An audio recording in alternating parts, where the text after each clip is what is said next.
The Little Mermaid 2023 is a remake of the 1989 film of the same name, The Little Mermaid. We've all seen that movie, everyone knows it, so I'm not going to go into details of the plot because we've all seen it. I'll just get right to it. I have not been a fan of this idea of remaking older Disney animated films. I just don't really see much of a point to it for the most part. I think some of them have been good, some of them have been bad overall. General consensus on these films for me is just kind of somewhere in the middle, or as the kids say, mid. But it doesn't bother me enough to not at least be a little curious, to how they turn out. It's kind of similar to some of the complaints I've had with Marvel. I'm still going to go see Marvel movies that come out. I'm still going to go see most Disney movies that come out. Really, anything that is popular and that reaches enough audiences, I'm just always intrigued as to why. I want to see, why is this so popular and why is everyone talking about it? This one, just like some of the other Disney remakes, some of the ones that turned out good and some of the ones that turned out bad, had some promising people attached to it. You have an experienced director in Rob Marshall who actually has done some other work with Disney, so he kind of knows what he's getting into with this project. And some talented actors, some very talented people taking on these roles that we know so well, even though there was a little bit of controversy with Halle Bailey being cast as Ariel because she's not white and Ariel's white in the original Little Mermaid. And I'm not going to delve into that too much. I prefer to stay away from that kind of stuff. But I will just say, literally setting aside the color of her skin, I thought she looked the part very well. I thought she sang great. I thought she had some charisma, some charm. I actually did like her performance as Ariel. I thought she was good in the movie. Besides that, I would say other standout actors in here. Daveed Diggs voices Sebastian, unrecognizably so as well. I knew he was in the movie going into it, but then as the movie, as I was watching it, I'd completely forgotten he was in it, and I didn't even know until we got out and I found out it was him. Very good performance, very funny. Melissa McCarthy owns the role of Ursula. I think definitely probably the most standout performance in this whole film. A couple moments maybe a little over the top, but I thought she did a great job. Really enjoyed her anytime she was on the screen, just chewing up the scenery. There's also the titular character of Eric, the love interest for Ariel in the original and in this one too. And I did not get a lot out of this character, if I'm being honest. Jonah Hauer-King was fine in the role. I think Halle and him have decent chemistry, I would say. But really, I just don't get much out of this character. And it even, I would say, ties back into the 89 Little Mermaid, where Eric is just this prince and Ariel thinks he's kind of cute. There aren't really a whole lot of layers to his character, not nearly as much as there are with someone like Ariel. And there is a moment in this one I remember when he's kind of talking about how the people at his home try to keep him there and they kind of try to keep him isolated in that area. And it's supposed to be a moment where Ariel is like, oh, he's kind of like me. This is kind of a similar thing that I go through where, my father tries to keep me here. But I think the difference is that you just hear about it with Eric, but with Ariel, you actually see it and you see all the crap that she's going through at her home. And so, you just don't really feel it as much with Eric, I would say. Now, the visual aspect of this film was something I was a little concerned going into because obviously there are going to be major portions of this movie that are underwater, and obviously that's not something that they would actually be able to do, filming these actors underwater. That just wouldn't be possible.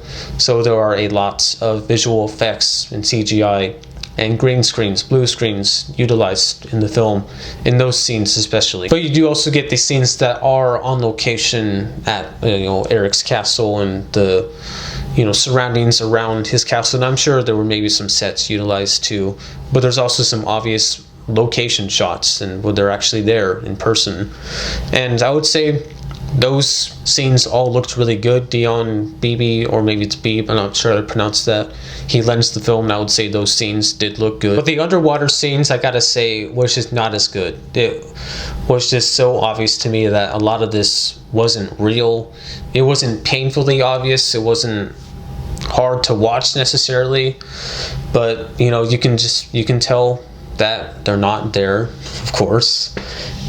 But beyond that, I also just didn't love all the designs of the characters under the sea, no pun intended, but you know, like Flounder, Sebastian, Scuddy. It was this weird blend of trying to make it look a little bit realistic, like make the characters, these creatures, look a little bit realistic and grounded in reality, but also a little bit cartoonish, like Sebastian's eyes don't look like the obvious eyes of a crab. It was weird. I did not love the design for some of those characters. Now I will say, before anyone maybe gets upset with me or tries to correct me, I have done some reading that there were some actual water tanks used to create some of these underwater scenes. It did not convince me, honestly. I still thought a lot of it looked pretty fake.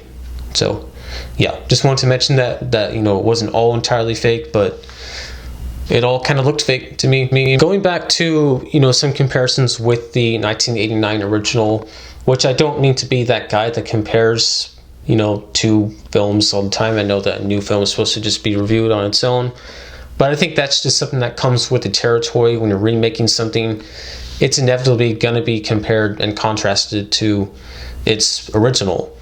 And the story, beat for beat, I'd say played out pretty well. It had decent flow to it. It is significantly longer. It's nearly an hour longer than the original, which didn't actually bother me that much. I thought it would. I really was thinking it was going to. But I didn't mind the extra time added. Although I will say there are some scenes that were cut out that weren't used in this remake, that I obviously won't say which ones, but that was a bit of a bummer. I do wish, you know, some of the things from the original were included in this one. And I will give props to, you know, some of the scenes in this movie in the original that are very famous and iconic.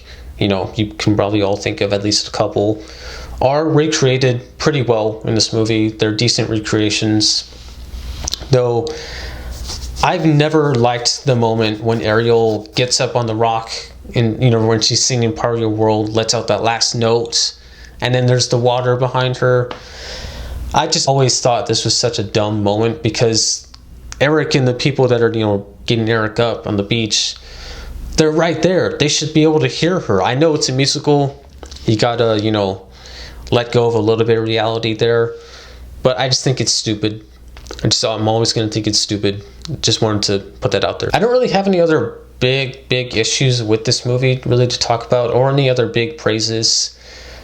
I, you know, would just go back to the fact that this didn't need to happen. I wouldn't say that I'm upset with it being made, because I did think it was okay.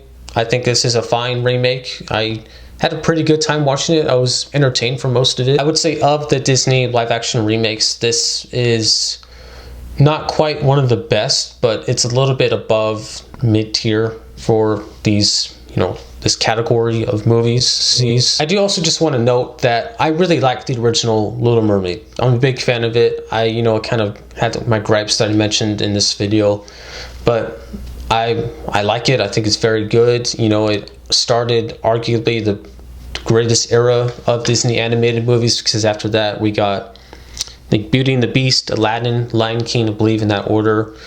You know, just this string of great films that was really kickstarted by Little Mermaid. This 2023 live action adaptation, I think, does do a lot of things well that original one did well too. But really, when it comes down to it, I'm just gonna watch the original. I really don't see myself ever in the future thinking, yeah, I want to watch the Little Mermaid 2023. I just don't think that's ever gonna happen. I'd rather watch the OG version, you could say. Though this one is completely harmless. It is perfectly fine. You know, like I said, I was entertained for most of it.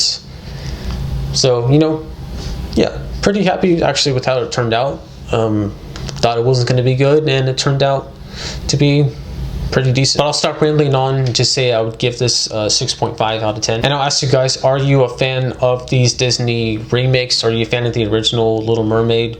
Of course, how do you think it compares to it? I will say this is miles better than the Little Mermaid sequel that came out in 2000. That one, I'm a little upset exists, honestly. I don't know why they made that. It was straight to video, so whatever, but yeah, this is much better. And there you have it. That's my review for this film. Peace out.